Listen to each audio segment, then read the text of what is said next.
My name's Luke Bretherton. It's a really delight and an honour to be with you. I've recently joined the Diocese. I've moved over here from North Carolina. I've been teaching at Duke Divinity School for the past 13 years and have kind of rocked up at Oxford, which is a strange world where I'm still trying to work out why I have to have a kind of working knowledge of medieval Latin to work out anything that is happening in the place, and where I'm not allowed in meetings without a gown. So I had to kind of nip round the corner and drop 300 quid to buy a gown to get into a chapter meeting, which is a bit of a shock to the system. But anyway, really a delight to be with you, and really is an honour and a pleasure. What I'm going to be focusing on today is thinking about this, what it means, and the kind of meaning, purpose, and character of our call, and what that entails. And I was at a very, very close friend of mine. He recently got installed and inducted into a new congregation in West London, and I was there for that to kind of celebrate that. And listening through and participating in that service, I was struck by how central this call to shepherd a people in a particular place for a particular time was to that installation service. And you'll be familiar with this from your ordination vows and from other such services, that there are various modalities through which that call is worked out: reading scripture, teaching sound doctrine, keep the bishop happy, and prayer, and the kind of cure of souls. But all of that is in the service of building up the people of God in a particular place. And that's what I'm going to reflect on with you today, how we kind of understand that call to the cure of souls as a form of pastoral leadership, and the ways in which I think if we kind of understand that as essentially a call to political office, that kind of opens up a different vision for thinking about this call to pastoral leadership, which I think is central to all of our ministries. So this is the kind of central question we're thinking about. To what are you called? And it's to be a pastoral leader of the people of God. And pastor, obviously, is just a kind of translation of the Latin for pastor is just shepherd or herdsman. And so there's this very direct connection between pastoral care and this image of the shepherd.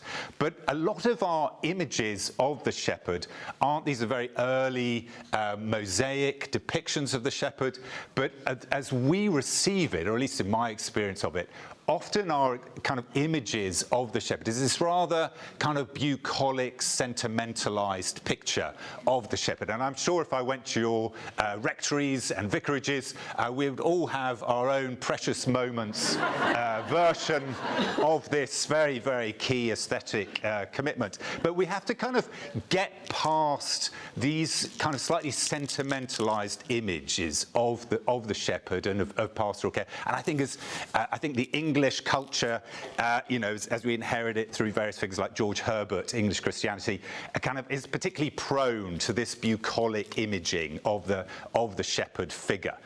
And so I want to kind of cut past that, and you'll forgive a slight detour, some rather obscure symbolic image. And we've just had a remarkable depiction of the shepherd and pastoral care as a political office, because I'm sure you're glued to your televisions watching the coronation. Maybe some of you were taking part in that.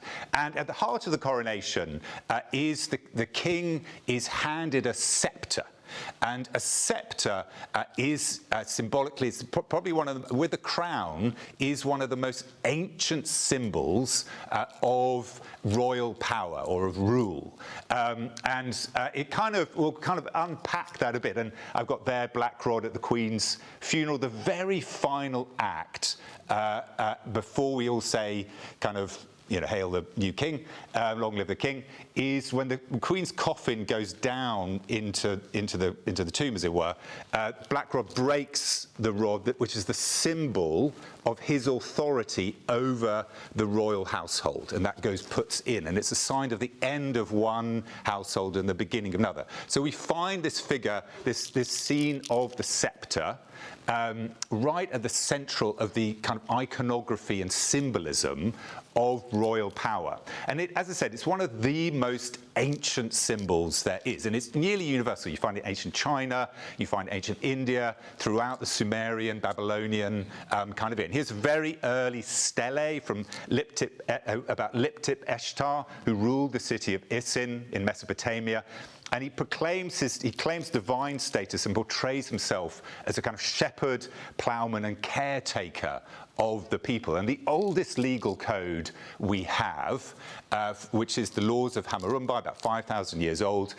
And just at the top, you probably can't see it, but he's being handed a scepter by Marduk as a sign of his royal authority. And in an inscription which heads up the law code, it says this: "I am Hammurabα, noble king. I have not been careless or negligent towards humankind, granted to my care by the god Nilil. And with those shepherding, the god Marduk charged me. I have sought for them peaceful places. I have removed serious difficulties. I spread light over them. I'll put an end to wars. I enhanced the well-being of the land. I made the people of all settlements lie in safe pastures.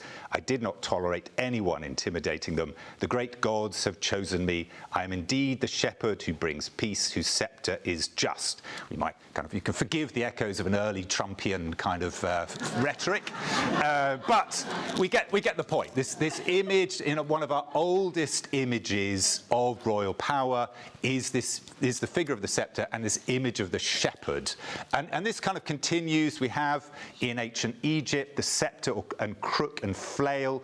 And here, and what the scepter is, it's a sign of a wheat sheaf or of a crook.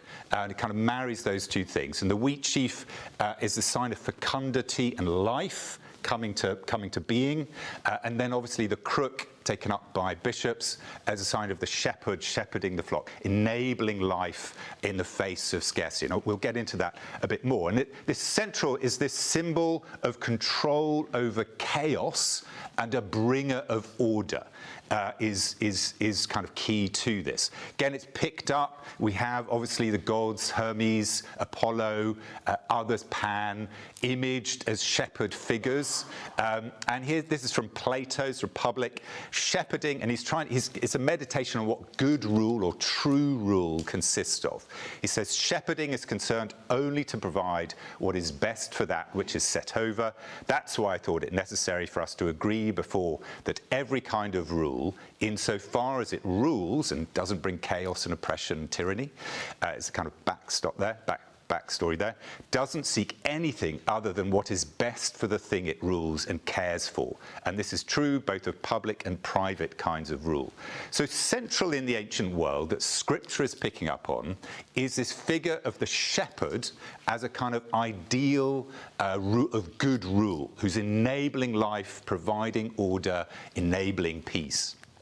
And we can contrast this, I think, with a rival image, also present in the ancient world, still very present to us, of what we might call sovereign power as against pastoral power. So sovereign power, we can think here of the image of a military commander, or even a judge sitting in judgment, about to offer whether someone should live or die. Sovereign power decides between death and life, between who dies and who lives. And examples is, do we go to war? It's a life and death matter that sovereign power exercises. Crime and punishment. Should we execute this prisoner or not? Or should we send them away or not? And this depends on a command and control forms of top-down unilateral power. So think of military commander, command and obedience structures of power. This is very different from pastoral power. Pastoral power enables life in the midst of death, cultivating and protecting life in a world of scarcity and death. And it's about, hence the wheat sheaf kind of image of the scepter, it's about enabling fertility rather than barrenness. It's about enabling peace rather than conflict. It orders not through sending the army in or sending the bailiffs in. It orders through administration, management, and government. And this kind of classic distinction gets taken up in early modern political theory between the state as a scene of sovereign power and government as a scene of kind of almost pastoral power. You know Michel Foucault's work, kind of obscure post-structuralist thinking, you'll kind of get that distinction. But anyway, but the kind of key here, in contrast to life and death, is a good example of this how would we ensure a good harvest? How do we bring water through an irrigation system or an aqueduct? These are sites and examples of pastoral power in operation. And the image is a shepherd caring for a sheep rather than a warrior king commanding and controlling an army. And you just had a Good Shepherd Sunday. I'm sure many of you read this or preached on Psalm 23. But that's an image of pastoral power in action. I'm not going to read it through. You're all very familiar with it. But if we think about what is happening, we have this scene of death. Yea, though I walk through the valley of death, and a banquet is set before. So all the imagery, it's a political psalm about a ruler enabling, through the exercise of pastoral power, life in a place of scarcity, under threat of death, amidst enemies, but enabling order, enabling flourishing, enabling blossoming of life under those conditions. And of course, God is envisioned in both ways. If Andy were here, I'm sure he would kind of have my guts for garters in my kind of mangling of the warrior. He did his PhD on the kind of warrior king imagery in Second Temple Judaism. But anyway, I'm going to go for it as a kind of ethicist masquerading, doing scriptural stuff. We have God imaged as both a warrior king and a shepherd ruler. And so here is a passage from Isaiah 40. See, the Lord God comes with might, and his arm, it's kind of picture of a warrior, arm rules for him, and his reward is with him, and his recompense is before him. And then there's a switch. And he will feed his flock like a sheep, and he will gather the lambs in his arms. It's gentle pastoral care, and carry them in his bosom, and gently lead the mother sheep. And see, obviously, famously in Revelation 19, we have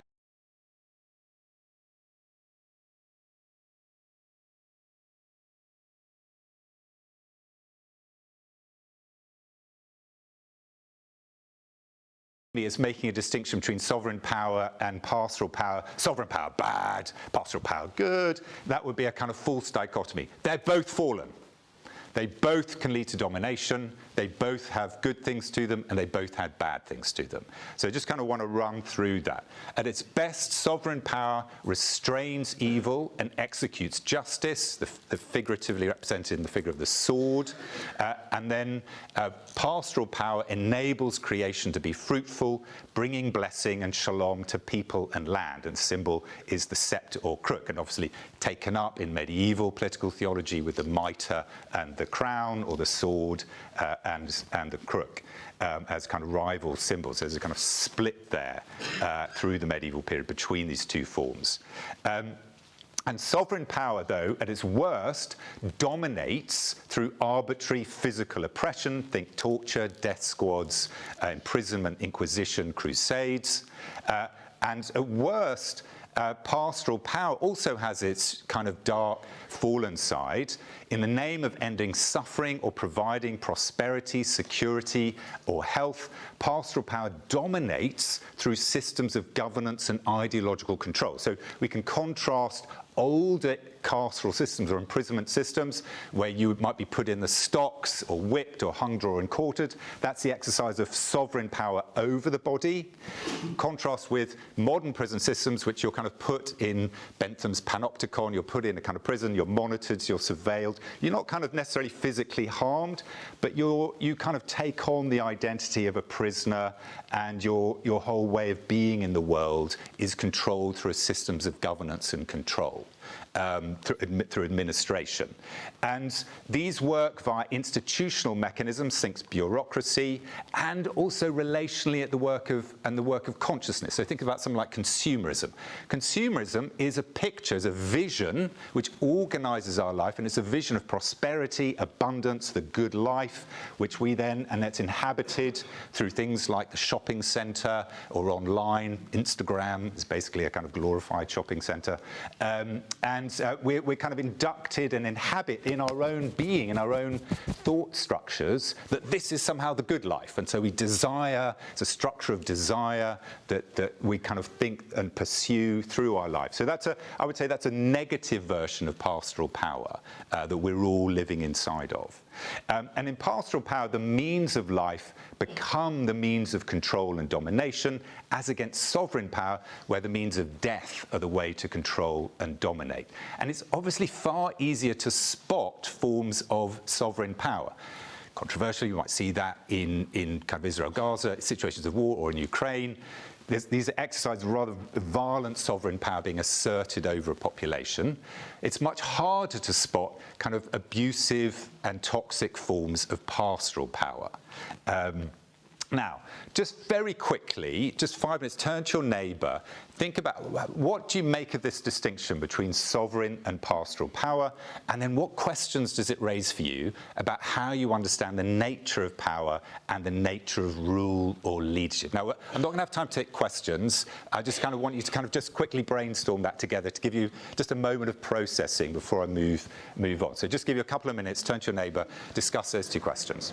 So hopefully that gives you a little bit of kind of sense of I'm aware these are kind of big things to discuss, but these are questions to ponder, and I'm happy to kind of send out the PowerPoint to Jarl, as I've learned to say it in North Carolina, kind of afterwards, if that's helpful. So I want to switch now to thinking about the kind of scriptural portrayals of pastoral care and shepherding as a form of rule.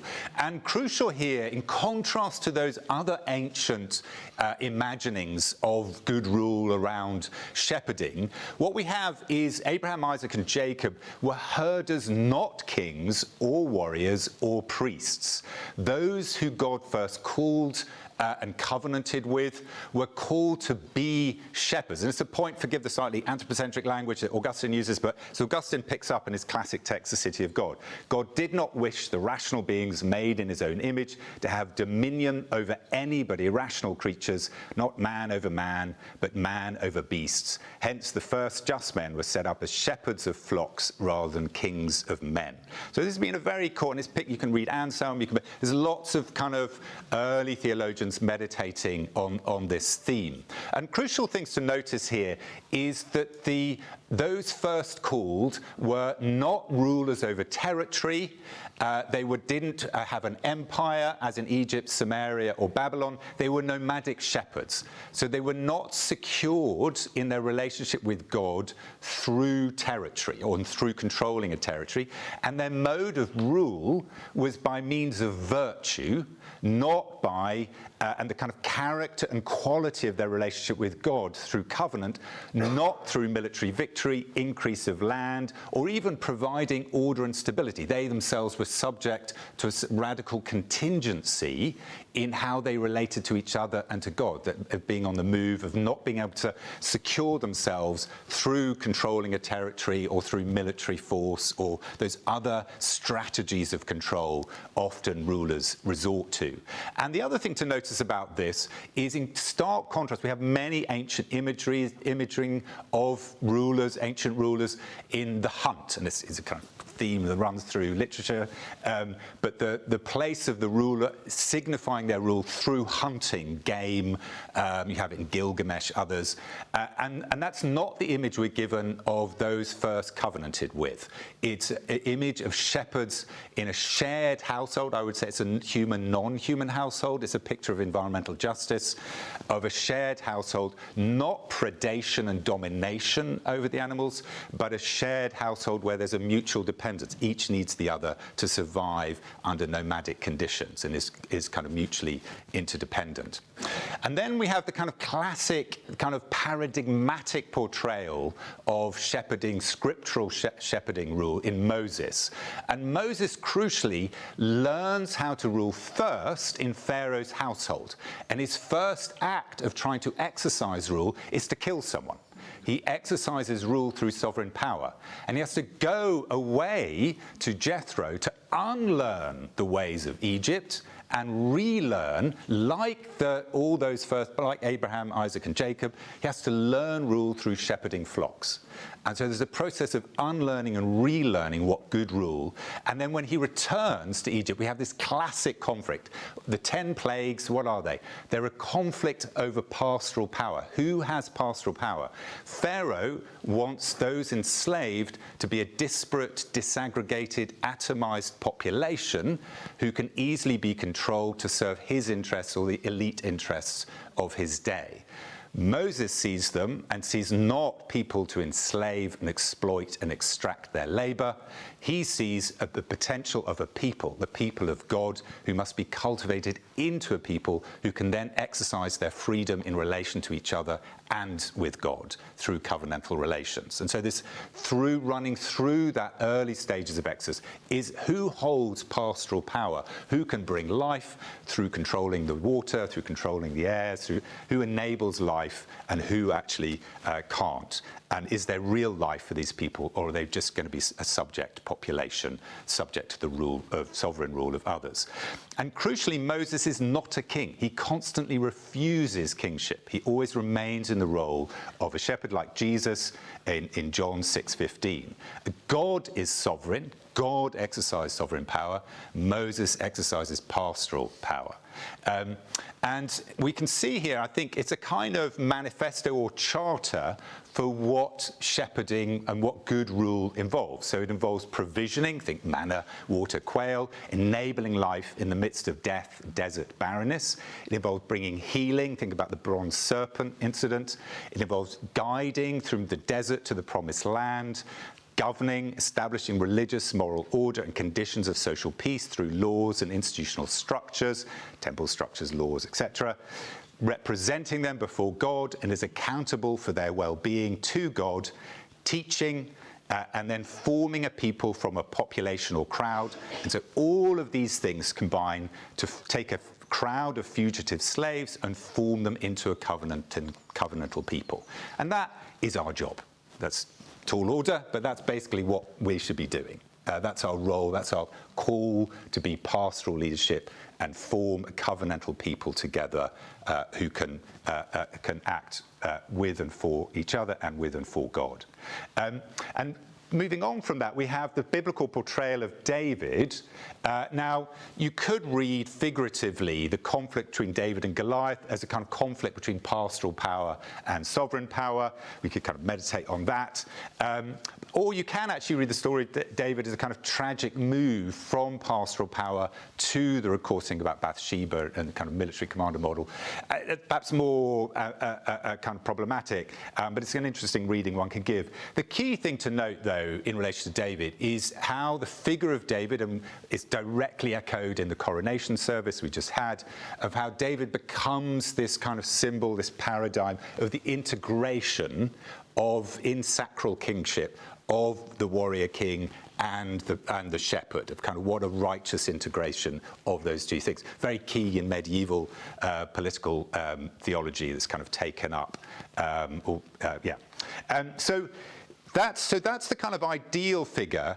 And then obviously we have the prophets who are giving a very stringent critique based of bad rule, of tyranny, of oppressive, of dominatory rule, based on the failure to be a true shepherd. But where, crucially, the abuse of the shepherding role fundamentally distorts and corrupts and abuses the people in their care. So this turns, it's not, they don't suddenly become a different kind of role. It's using the very means of shepherding to be a means of abuse.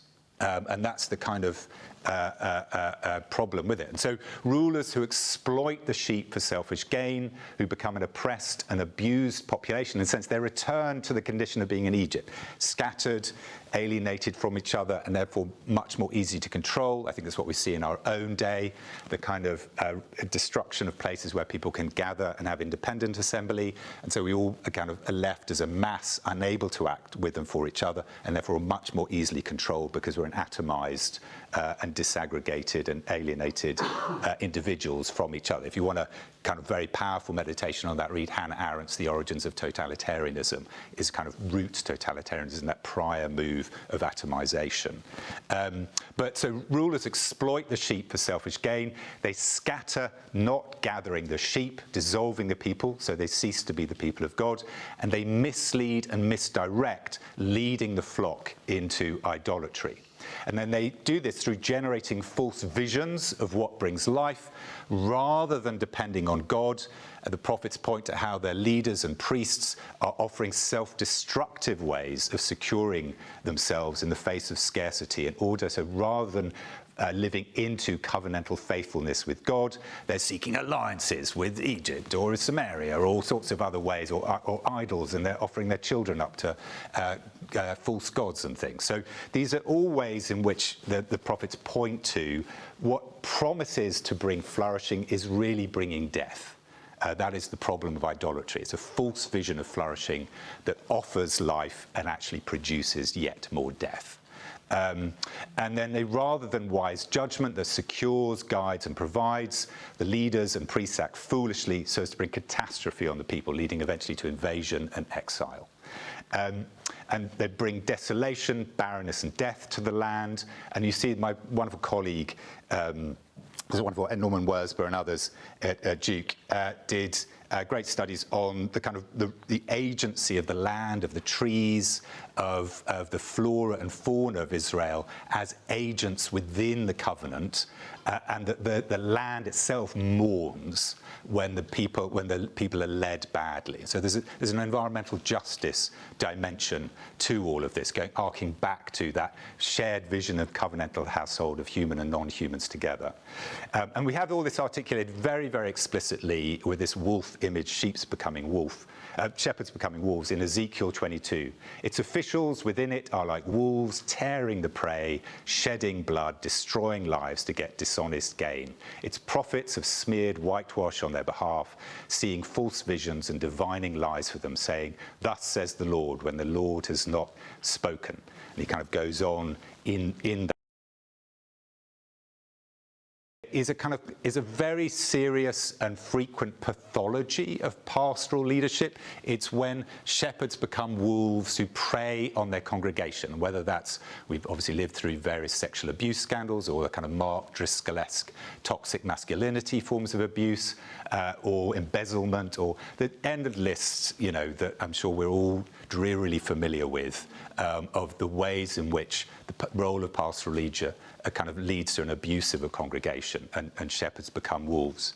But I think there's another pathology at work which we need to kind of name, which is that shepherds become sacrificial lambs, leading to burnout or creating dependency among the people on the shepherd.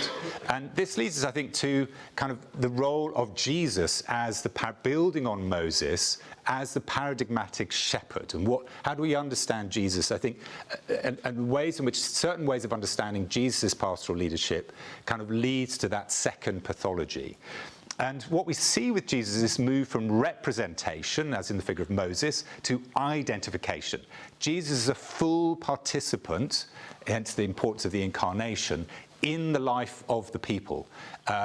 He's not born into a grand household. He's born as a kind of carpenter. He's not set over the people, but leadership is of, by, and with the people. And that's Jesus emerges from the people and exercises leadership with and for them. And so as we see in Revelation, the Lamb becomes the shepherd in this classic paradoxical move. And to think theologically, I think often is to think paradoxically and think at the site of paradox, 3 in 1, fully God, fully human, etc. So the Lamb of God, or Agnus Dei, is envisioned, the Lamb itself is envisioned as a shepherd, doing all the things that Moses did, protecting, providing water, shelter, guiding to what brings life, healing, ending their suffering, judging between sheep and goats. And so that classic phrase, the pastor smells of the sheep, the cure of souls entails this deep kind of immersion in the life of the sheep. You know what is bringing fear, you know where the sites of suffering, where the wounds are, but also where the scenes of wonder are, what people are seeking to praise, or what people cherish, what people love, but they fear is being desecrated. One knows the life of the people and rules out of and leads out of that place, rather than kind of claiming a representation outside of relationship. And so I think we need to reframe suffering servant, obviously that classic Isaiah image, I think for us, we need to kind of let Jesus be Jesus, and we as those who are bearing witness to Jesus and helping name the work of Christ and the Spirit among these people in this place at this time are about kind of pastoral passion, or a kind of pathic, passionate accompaniment, fellowship with immersion. And that, as we were hearing this morning, that can be costly. It's difficult, it's hard work. And, you know, the cranky elder who only ever seems to have a critical word for you, but somehow also is really gifted at getting kind of other folk of similar age to Bible study and has a tender heart, but boy, do they try you. You know, that's very hard. Or right from the kind of very real suffering that you see as a result of impoverishment, structural injustice, and all the rest of it. It's doing this kind of work with, from, and for people it's costly, it's difficult, it's a struggle, spiritual struggle, moral struggle. It makes demands on us. But it's that move not to crucifixion, but to communion. How are we cultivating the possibilities and conditions that enable fellowship, enable the people to assemble, enable that sense of connection and that experience of grace?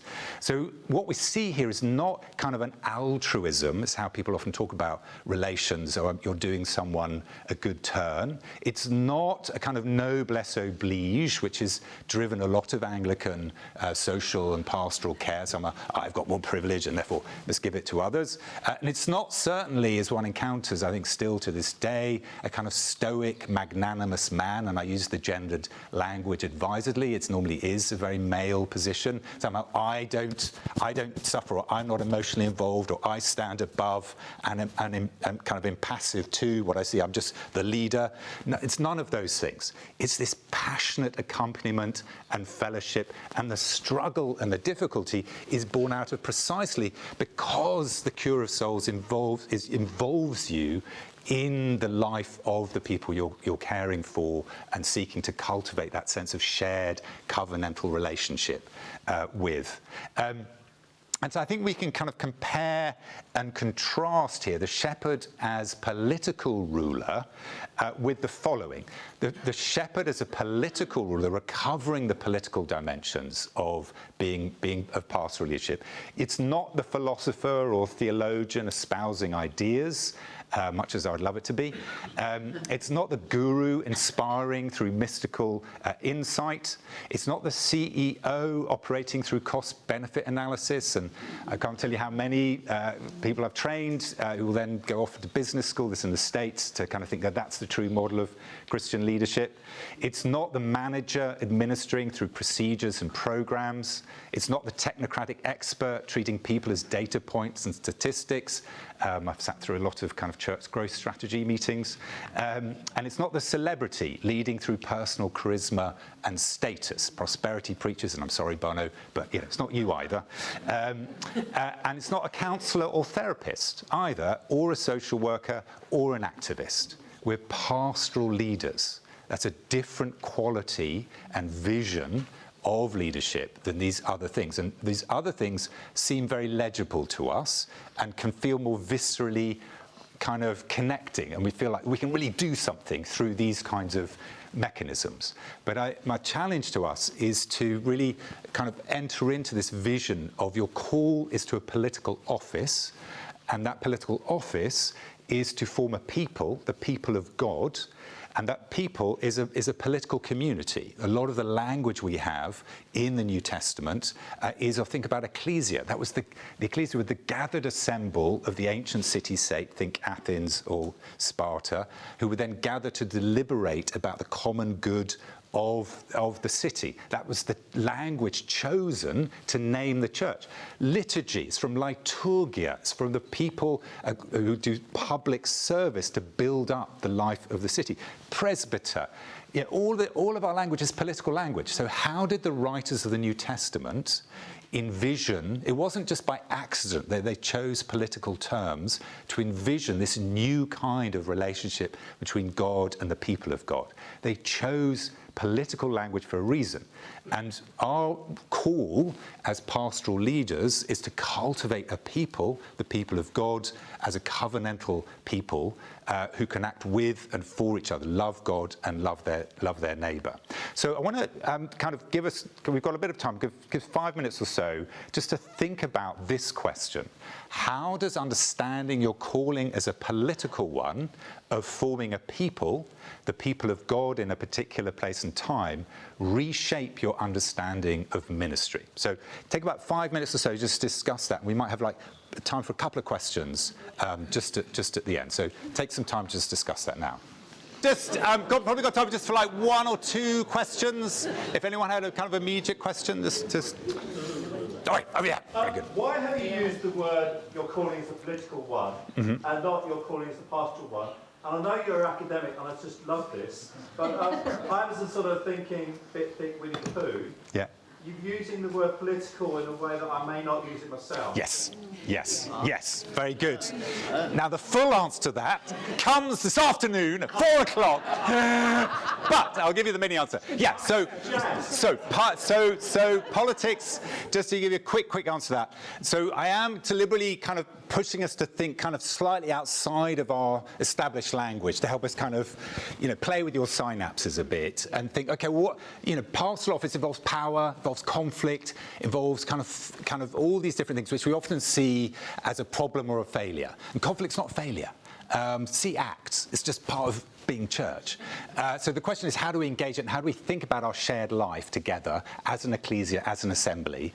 And this, I think the language of politics is, and when I say politics, most people think, rage tweets, boring policy debates, what takes place in Parliament or whatever. And I don't mean that. I'm trying to recover a very ancient vision of politics. And politics, really, you've got 4 choices. When you meet someone you dislike, disagree with, find difficult, ideologically contemptible, whatever it is, and those 4 choices, you either kill them. It's not a joke. Like a lot of human history, and sadly a lot of church history, that's the answer. A lot of contemporary politics. You can either create a system to coerce them into doing what you want, so you don't have to talk to them, don't have to form a shared life with them, or you can make life so difficult that you cause them to flee, or you can do politics. You can form some kind of common life amid conflicting visions of the good. Some people are Muslims, some people are Christians, some people are whatever. And asymmetries of power. Some people are stronger, some are weaker, some are more intelligent, some have more money, without killing, coercing, or causing to flee. And that's really, I can teach you a very sophisticated, complicated course in political philosophy, but when you boil it down, that's all it is. You've only got 4 choices: kill, coerce, cause to flee, or politics. I think Christians, for theological reasons and frankly pragmatic ones, should be pretty invested in the 4th option.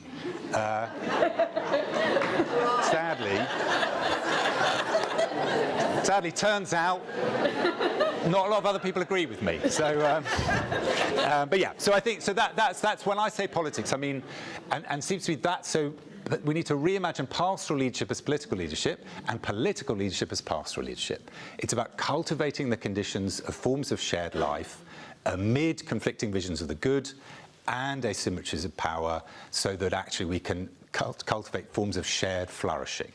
And I think that is the vision. That's a very ancient vision. That's what the shepherding image was all about. I think we've lost that vision. We kind of think of leadership in technocratic terms or managerial terms or whatever it is. And actually it's about shepherding, which is a political office to enable life amongst the people in this place at this time, which will be highly contextual, determine who is, crucially, the people are the programme. And I think one of our big temptations, we all think, oh, I've got this program. I used to be in a church, and the priest was always online and thinking, oh, we're going to do this program and this program. And then here's the program, and I'd try to kind of force the people into it. And we all often try and put program before people. And the real task of pastoral leadership is, how do you work with what God, through the Christ and the Spirit, is doing amongst these people in the place, and enable that people to each discover their gifts, charisms, so that sense in which each can exercise their agency together in a leader-full community and enable that form of shared life to emerge. And our job is to kind of cultivate that and curate that and enable that, and therefore bless what the work of, and is central to the work of being a priest, bless what God is doing amongst these people in the place, rather than try and force them into some kind of programme which we think would be a blessing to them. Okay, one more. Yeah. How would you go about cultivating that community in a church that is time poor, Right. money rich, and is a very gathered and disappear till next Sunday community? That's a very tough question, it's a very tough question. I think, and I've been involved in exactly that kind of ministry, and I think it's a very hard. But I think it's the same. It's kind of engaging in one-to-ones, forming relationship building, finding what people are passionate about, identifying leaders. And who themselves have the relational connections, finding modes of assembly and gathering that actually people have got energy for, and then building out of that. And often, I think, in those settings, and that the kind of bad example I gave was exactly a setting like that, because the priest, in response to that, thought, I've got to set up some exciting programme, and then I can kind of sell it in a kind of consumerist mode to these busy kind of middle-class people. And I'm like, no. What are the people? What is God doing amongst these people? And then beginning from there and letting the programme emerge from there. But anyway, we've got to make a move. Yeah, I've got to rush. Do catch me in the corridor over lunch, or come to the workshop. Really a delight and honour. And just quick word: God has called you. He has anointed you. The Spirit is at work through you, and God has given you authority to do God's work among God's people. And really bless you for it. And you are doing a work of great beauty. My favourite line is from Irenaeus of Lyon. He said, the beauty of God, the glory of God, is a human being fully alive. And you are each enabled and gifted to do that work. And really thank you.